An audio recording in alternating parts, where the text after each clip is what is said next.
LBS അഡ്മിഷനുമായി ബന്ധപ്പെട്ട ഏറ്റവും പ്രധാനപ്പെട്ട പുതിയ അപ്ഡേറ്റുകളാണ് ഈ വീഡിയോയിലൂടെ പറയുന്നത്. LBSൽ അഡ്മിഷൻ കാത്തിരിക്കുന്ന എല്ലാ വിദ്യാർത്ഥികളും നിർബന്ധമായും അറിയേണ്ട പ്രധാനപ്പെട്ട മാറ്റങ്ങളാണ് ഇപ്പോൾ വന്നിരിക്കുന്നത്. 2026-27 അധ്യയന വർഷത്തെ BSc nursing, allied health science കോഴ്സുകളിലേക്കുള്ള പ്രവേശനത്തിനായി LBS സെൻറ്റർ നേരത്തെ അപേക്ഷ ക്ഷണിച്ചിരുന്നു. ആദ്യം ജൂലൈ 2 തീയതിയായിരുന്നു അപേക്ഷ സമർപ്പിക്കാനുള്ള ലാസ്റ്റ് ഡേറ്റ്. പിന്നീട് അത് ജൂലൈ 10 വരെ ആക്കിയിരുന്നു. എന്നാൽ ഇപ്പോൾ അത് ജൂലൈ 18 വരെ ദീർഘിപ്പിച്ചിട്ടുണ്ട്. ഈ മാറ്റത്തിൻ്റെ കാരണം national commission for allied health care professionals act പ്രകാരമുള്ള പുതിയ ഭേദഗതികളാണ്. NCAHPയുടെ കീഴിൽ പുതുതായി ഉൾപ്പെടുത്തിയ സ്ഥാപനങ്ങളും കോഴ്സുകളും പരിഗണിച്ചാണ് അപേക്ഷാ തീയതി നീട്ടിയത്. അതുകൊണ്ട് തന്നെ ഇതുവരെ അപേക്ഷ സമർപ്പിക്കാൻ കഴിയാത്ത വിദ്യാർത്ഥികൾക്ക് ഇനി ജൂലൈ 18 വരെ അവസരമുണ്ട്. ഈ വർഷം അലൈഡ് ഹെൽത്ത് സയൻസ് മേഖലയിൽ നിരവധി പ്രധാന മാറ്റങ്ങളാണ് വന്നിരിക്കുന്നത്. ചില കോഴ്സുകളുടെ പേര്, കോഴ്സിൻ്റെ ഡ്യൂറേഷൻ, എലിജിബിലിറ്റി ക്രൈറ്റീരിയ എന്നിവയിൽ മാറ്റം വരുത്തിയിട്ടുണ്ട്. ഈ വർഷം എന്തെല്ലാം മാറ്റങ്ങളാണ് വന്നിരിക്കുന്നതെന്ന് നമുക്ക് നോക്കാം.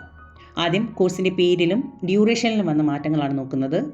ആദ്യം വ്യത്യാസങ്ങളൊന്നും ഇല്ലാത്ത കോഴ്സുകളെക്കുറിച്ച് പറയാം. BSc നഴ്സിംഗിന് ഡ്യൂറേഷൻ 4 വർഷമാണ്, വ്യത്യാസങ്ങളൊന്നുമില്ല. അതുപോലെ BSc പെർഫ്യൂഷൻ ടെക്നോളജിക്കും പേരിനോ കോഴ്സ് ഡ്യൂറേഷനോ വ്യത്യാസങ്ങളൊന്നുമില്ല, 4 വർഷം തന്നെയാണ്. അതിൽ 1 വർഷം ഇൻറ്റേൺഷിപ്പാണ്. ഇനി BASLP കഴിഞ്ഞ വർഷവും പോലെ തന്നെയാണ് ഈ വർഷവും. 3 വർഷവും 10 മാസവുമാണ് അതിൻ്റെ ഡ്യൂറേഷൻ. 10 മാസം ഇൻറ്റേൺഷിപ്പാണ്. അതുപോലെ തന്നെ cardiovascular technology, bachelor in cardiovascular technology, അതിനും 4 വർഷം തന്നെയാണ്, 1 വർഷം ഇൻറ്റേൺഷിപ്പ് ഉൾപ്പെടെ. ഇനി വ്യത്യാസമില്ലാത്ത വേറൊരു കോഴ്സാണ് BSc ന്യൂറോ ടെക്നോളജി. അതിനും 4 വർഷത്തെ കോഴ്സ് തന്നെയാണ്, 1 വർഷം ഇൻറ്റേൺഷിപ്പും അതിൽ ഉൾപ്പെടും. ഇനി അടുത്തത് BSc മെഡിക്കൽ ബയോകെമിസ്ട്രിയാണ്. അതും 4 വർഷത്തെ കോഴ്സ് തന്നെയാണ്, വ്യത്യാസങ്ങളൊന്നുമില്ല. കോഴ്സിൻ്റെ ഡ്യൂറേഷനും പേരിനും വ്യത്യാസമില്ലാത്ത മറ്റൊരു കോഴ്സാണ് bachelor of prosthetic and orthotics BPO. അത് 4 വർഷവും 6 മാസവുമായിരുന്നു കഴിഞ്ഞ വർഷം വരെ. ഈ വർഷവും അതുപോലെ തന്നെ തുടരുന്നു, 6 മാസം ഇൻറ്റേൺഷിപ്പാണ്. അതുപോലെ മറ്റൊരു കോഴ്സാണ് BSc മെഡിക്കൽ മൈക്രോബയോളജി. അത് 4 വർഷത്തെ കോഴ്സാണ്. അത് ഇപ്രാവശ്യവും 4 വർഷം തന്നെയാണ്, അതിന് വ്യത്യാസങ്ങളൊന്നുമില്ല. ഇനി പേരിൽ മാത്രം ചേഞ്ച് വന്നിട്ടുണ്ട്, എന്നാൽ കോഴ്സിൻ്റെ ഡ്യൂറേഷൻ ചേഞ്ച് വന്നിട്ടില്ല. അങ്ങനെയുള്ള കോഴ്സുകളെക്കുറിച്ച് പറയാം. BSc MLT, BSc medical laboratory technology എന്നുള്ള പേര് മാറ്റി ഈ വർഷം മുതൽ BLMS അല്ലെങ്കിൽ bachelor of medical laboratory science എന്നാക്കിയിട്ടുണ്ട്. 4 വർഷത്തെ കോഴ്സ് തന്നെയാണ്, 1 വർഷത്തെ ഇൻറ്റേൺഷിപ്പും അതിൽ ഉൾപ്പെടും. അടുത്തൊരു course bachelor of medical imaging ടെക്നോളജിയാണ്. അതിൻ്റെ പേര് മാറ്റി BMRIT എന്നാക്കിയിട്ടുണ്ട്. Bachelor of medical radiology and imaging technology എന്നാക്കിയിട്ടുണ്ട്. 4 വർഷത്തെ കോഴ്സ് തന്നെയാണ്, 1 വർഷം ഇൻറ്റേൺഷിപ്പും അതിൽ ഉൾപ്പെടും. മറ്റൊരു കോഴ്സാണ് BSc ഡയാലിസിസ് ടെക്നോളജി. 4 വർഷം ദൈർഘ്യമുള്ള ഒരു കോഴ്സായിരുന്നു, 3 വർഷത്തെ പഠനവും 1 വർഷത്തെ ഇൻറ്റേൺഷിപ്പും. അതിൻ്റെ പേര് മാറ്റി BDTT എന്നാക്കിയിട്ടുണ്ട്. Bachelor of dialysis therapy technology എന്നാണ് അതിൻ്റെ പേര് മാറ്റിയിരിക്കുന്നത്. ഇപ്പോഴും 4 വർഷത്തെ കോഴ്സ് തന്നെയാണ്, 1 വർഷം ഇൻറ്റേൺഷിപ്പും അതിൽ ഉൾപ്പെടും. അടുത്തൊരു course bachelor of nuclear medicine. അതിൻ്റെ പേര് മാറ്റി BSc NMT ആക്കിയിട്ടുണ്ട്. BSc in nuclear medicine technology എന്ന് മാറ്റിയിട്ടുണ്ട്. 4 വർഷത്തെ കോഴ്സ് തന്നെയാണ്, 1 വർഷം ഇൻറ്റേൺഷിപ്പും ഈ 4 വർഷത്തിൽ ഉൾപ്പെടും. മറ്റൊരു course BSc emergency medical technology. അതിൻ്റെ പേര് മാറ്റി BEMT ആക്കിയിട്ടുണ്ട്. Bachelor of emergency medicine technologist. 4 വർഷത്തെ കോഴ്സ് തന്നെയാണ്, 1 വർഷം ഇൻറ്റേൺഷിപ്പും 3 വർഷത്തെ പഠനവുമാണ് അതിലുള്ളത്. അടുത്തത് BSc റെസ്പിറേറ്ററി ടെക്നോളജി. അതിനെ BRT അല്ലെങ്കിൽ ബാച്ചിലർ ഓഫ് റെസ്പിറേറ്ററി ടെക്നോളജി എന്ന് മാറ്റിയിട്ടുണ്ട്. 4 വർഷം തന്നെയാണ് കോഴ്സ്, 3 വർഷത്തെ പഠനവും 1 വർഷത്തെ ഇൻറ്റേൺഷിപ്പുമാണ് ഇതിലുള്ളത്. മറ്റൊരു കോഴ്സ് BSc അനസ്തീഷ്യ ടെക്നോളജിയാണ്.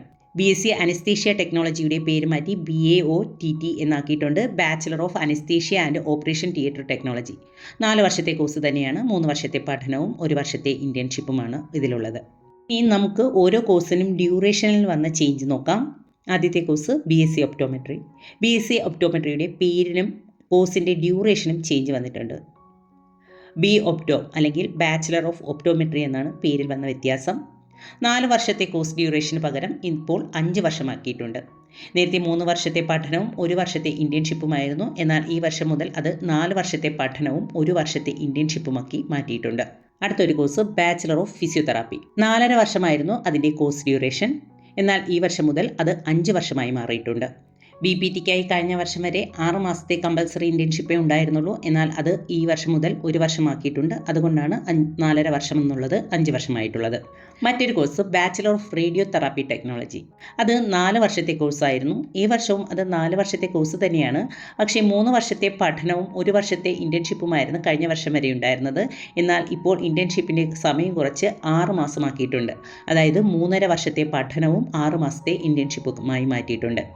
അതുപോലെ തന്നെ അതിൻ്റെ പേരിലും ചെറിയ വ്യത്യാസം വന്നിട്ടുണ്ട്. Bachelor of radio therapy technology എന്നതിന് bachelor of radiation therapy technology എന്നായി മാറിയിട്ടുണ്ട്. മറ്റൊരു course bachelor of occupational therapy. 4.5 വർഷത്തെ കോഴ്സായിരുന്നു. 6 മാസം ഇൻറ്റേൺഷിപ്പായിരുന്നു കഴിഞ്ഞ വർഷം വരെ. എന്നാൽ അത് 5 വർഷത്തെ കോഴ്സായി മാറിയിട്ടുണ്ട്. 4 വർഷത്തെ പഠനവും 1 വർഷത്തെ ഇൻറ്റേൺഷിപ്പുമാക്കി മാറ്റിയിട്ടുണ്ട്. ഈ 19 കോഴ്സുകളിൽ ബാച്ചിലർ ഓഫ് ഫിസിയോതെറാപ്പിയും ബാച്ചിലർ ഓഫ് ഒക്കുപേഷണൽ തെറാപ്പിയും ആനുവൽ സിസ്റ്റമാണ് ഫോളോ ചെയ്യുന്നത്. എന്നാൽ ബാക്കിയുള്ള എല്ലാ കോഴ്സുകളും സെമസ്റ്റർ സിസ്റ്റമാണ് ഫോളോ ചെയ്യുന്നത്. കോഴ്സിൻ്റെ പേരിലും ഡ്യൂറേഷനിലും മാത്രമായിരിക്കില്ല ചേഞ്ച് ഉണ്ടായിരിക്കുന്നത്. എല്ലാ കോഴ്സുകളുടെയും സിലബസിലും ചേഞ്ച് വന്നേക്കാം. ഇനി നമുക്ക് എലിജിബിലിറ്റിയിൽ വന്ന മാറ്റങ്ങൾ നോക്കാം. കഴിഞ്ഞ വർഷം വരെ BASLP BPO ഒഴിച്ചുള്ള എല്ലാ കോഴ്സുകളിലും ഫിസിക്സ്, കെമിസ്ട്രി, ബയോളജി വിഷയങ്ങളിൽ 50% മാർക്കോടുകൂടി +2 പാസ്സാവുക എന്നതായിരുന്നു അടിസ്ഥാന യോഗ്യത. BASLPക്കായി ഫിസിക്സ്, കെമിസ്ട്രി വിഷയങ്ങൾ കൂടാതെ ബയോളജിയോ മാത്സോ കമ്പ്യൂട്ടർ സയൻസോ സ്റ്റാറ്റിസ്റ്റിക്സോ ഇലക്ട്രോണിക്സോ സൈക്കോളജിയോ പഠിച്ച് 50% മാർക്കോടുകൂടി പാസ്സാവുക എന്നതായിരുന്നു. BPOയ്ക്കായി ഫിസിക്സ്, കെമിസ്ട്രി, ബയോളജി, മാത്സ് വിഷയങ്ങൾ കൂടാതെ ഇംഗ്ലീഷിലും കൂടി 50% മാർക്കോടുകൂടി പാസ്സാവുക എന്നതായിരുന്നു അടിസ്ഥാന യോഗ്യത. എന്നാൽ ഇപ്പോൾ വന്ന നോട്ടിഫിക്കേഷൻ പ്രകാരം BSc nursing, BSc perfusion technology, cardiovascular technology, neuro technology, medical biochemistry, medical microbiology എന്നീ കോഴ്സുകളിലേക്ക് അപേക്ഷിക്കുന്നവർക്ക് ഫിസിക്സ്, കെമിസ്ട്രി, ബയോളജി വിഷയങ്ങളിൽ 50% മാർക്കോടുകൂടി +2 പാസ്സാവണം.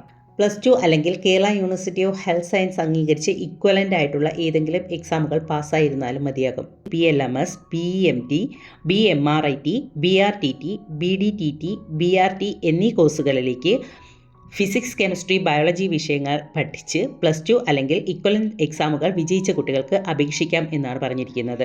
BSc ഒപ്റ്റോമെട്രിക്കായി കഴിഞ്ഞ വർഷം ഫിസിക്സ്, കെമിസ്ട്രി, ബയോളജി വിഷയങ്ങളിൽ 50% മാർക്കോടുകൂടി പാസ്സാവുക എന്നതായിരുന്നു അടിസ്ഥാന യോഗ്യത.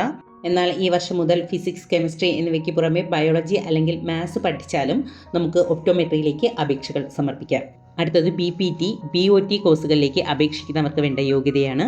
ഫിസിക്സ്, കെമിസ്ട്രി, ബയോളജി, ഇംഗ്ലീഷ് വിഷയങ്ങളിൽ 50% മാർക്കോടുകൂടി +2 അല്ലെങ്കിൽ ഇക്വലൻ്റ് എക്സാമുകൾ പാസ്സായവർക്ക് ഈ കോഴ്സിലേക്ക് അപേക്ഷിക്കാം. SC, BC, SC, ST, PW വിഭാഗക്കാർക്ക് 40% മാർക്ക് മതിയാകും. കഴിഞ്ഞ വർഷത്തേതിൽ നിന്ന് വ്യത്യസ്തമായിരിക്കും ഈ വർഷം റാങ്ക് ലിസ്റ്റ് തയ്യാറാക്കുന്നതും. BSc nursing, perfusion technology, medical biochemistry, medical microbiology, bachelor of neuro technology, bachelor in cardiovascular technology എന്നിവയ്ക്കായി ഒരു റാങ്ക് ലിസ്റ്റ് ആയിരിക്കും. ഫിസിക്സ്, കെമിസ്ട്രി, ബയോളജി വിഷയങ്ങളുടെ മാർക്കുകൾ പരിഗണിച്ചായിരിക്കും റാങ്ക് ലിസ്റ്റ് ഉണ്ടാക്കുന്നത്. അതുപോലെ bachelor of medical laboratory science, bachelor of emergency medicine technologist, bachelor of medical radiology and imaging technology, bachelor of dialysis therapy technology, bachelor of radiation therapy technology, bachelor of respiration technology, BSc nuclear medicine technology എന്നിവയ്ക്കായി ഒരു rank list ആയിരിക്കും. Physics, chemistry, biology വിഷയങ്ങളുടെ മാർക്കുകൾ അടിസ്ഥാനമാക്കിയായിരിക്കും rank list തയ്യാറാക്കുക. Physics, chemistry, biology അല്ലെങ്കിൽ മാത്സിൻ്റെ മാർക്കിനനുസരിച്ചായിരിക്കും ഒപ്റ്റോമെട്രിക്കായി റാങ്ക് ലിസ്റ്റ് തയ്യാറാക്കുക. Bachelor of anaesthesia and operation theatre ടെക്നോളജിക്ക് മറ്റൊരു റാങ്ക് ലിസ്റ്റ് ആയിരിക്കും ഉണ്ടാകുക. ഫിസിക്സ്, കെമിസ്ട്രി, ബയോളജി അല്ലെങ്കിൽ മാത്സിൻ്റെ മാർക്കുകൾ പരിഗണിച്ചായിരിക്കും bachelor of anaesthesia and operation theatre ടെക്നോളജിക്കായി റാങ്ക് ലിസ്റ്റ് തയ്യാറാക്കുന്നത്. BPTക്കും BOTക്കുമായി മറ്റൊരു റാങ്ക് ലിസ്റ്റ് ആയിരിക്കും ഉണ്ടായിരിക്കുക. ഫിസിക്സ്, കെമിസ്ട്രി, ബയോളജി വിഷയങ്ങളുടെ മാർക്കുകൾ പരിഗണിച്ചായിരിക്കും ഇതിന് റാങ്ക് ലിസ്റ്റ് തയ്യാറാക്കുന്നത്. അതായത് ഓരോ വിഭാഗം കോഴ്സുകൾക്കും സെപ്പറേറ്റ് റാങ്ക് ലിസ്റ്റ് ഉണ്ടായിരിക്കുമെന്നർത്ഥം. കൂടുതൽ വിവരങ്ങൾ നമുക്കറിയണമെങ്കിൽ LBSൻ്റെ പുതിയ പ്രോസ്പെക്ടസ് വരണം. അത് വന്നിട്ടില്ല. അത് വരുമ്പോൾ നമുക്ക് കൂടുതലായി വിവരങ്ങൾ അറിയാൻ കഴിയും. ഏതായാലും ആപ്ലിക്കേഷൻ നൽകേണ്ട അവസാന തീയതി ജൂലൈ 18 ആപ്ലിക്കേഷൻ കൊടുക്കാത്തവർ എത്രയും പെട്ടെന്ന് ആപ്ലിക്കേഷൻ നൽകുക.